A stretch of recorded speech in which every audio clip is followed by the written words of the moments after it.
Mulai.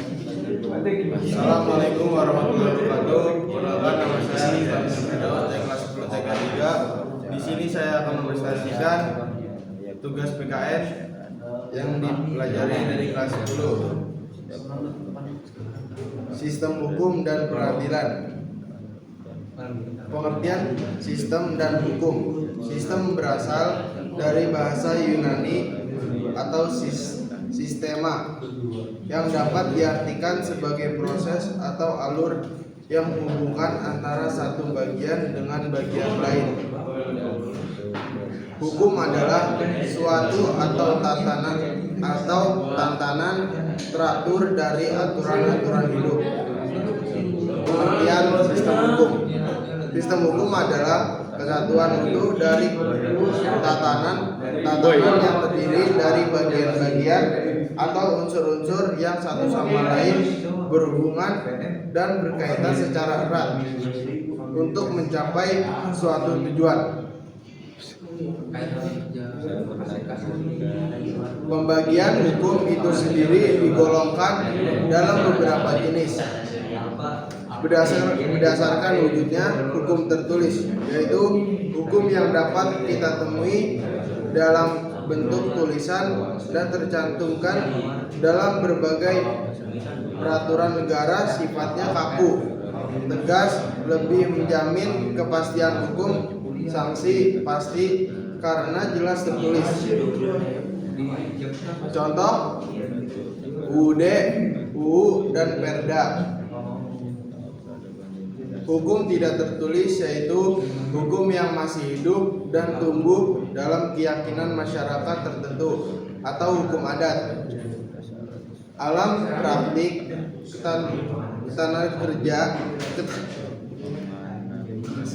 ketatanegaraan, hukum tidak tertulis disebut konvensi atau contoh pidato kenegaraan presiden setiap tanggal 16 Agustus.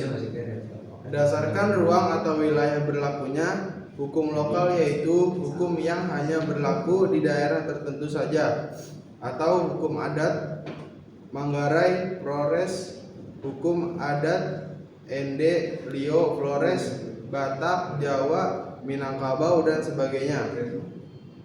Hukum nasional, yaitu hukum yang berlaku di negara tertentu, atau hukum Indonesia, Malaysia, Mesir, dan sebagainya.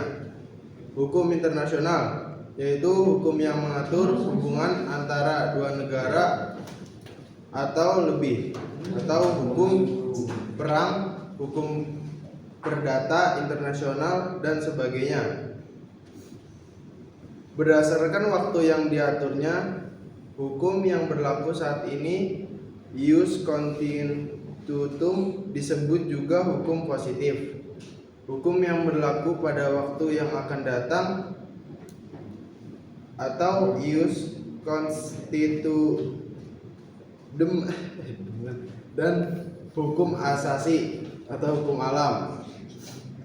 Menurut sifatnya, hukum dapat dibagi dalam dua: hukum yang memaksa dan hukum yang mengatur. Menurut isinya, maka hukum dapat digolongkan dalam dua hal: hukum publik dan hukum privat. Hukum publik itu yaitu aturan yang mengatur hubungan antara negara dengan warga negara. Terus yang kedua, hubungan antara warga negara yang mencakup kepentingan umum. Yang kedua ada hukum privat.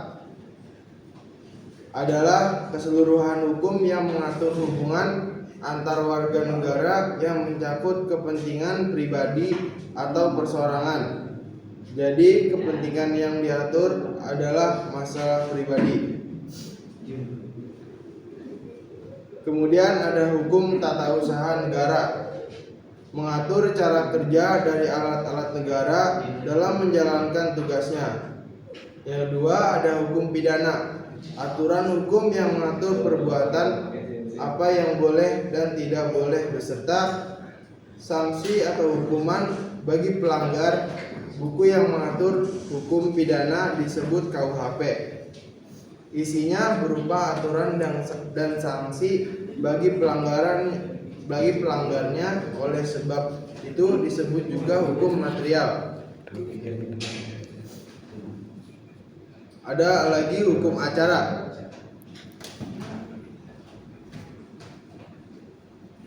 Hukum acara adalah aturan yang berisi tentang penyelesaian pelanggaran hukum, pidana, pengadilan, ataupun tata cara penangkapan. Bukunya disebut dengan KUHP. Hukum ini menjadi pedoman bagi polisi, jaksa, dan hakim dalam menjalankan tugasnya. Disebut juga dengan hukum formal. Kemudian ada hukum privat. Adalah keseluruhan hukum yang mengatur hubungan antar warga negara yang mencakup kepentingan pribadi atau perseorangan. Jadi kepentingan yang diatur adalah masalah pribadi, meliputi hukum perdata, mengatur hubungan perseorangan yang bersifat pribadi.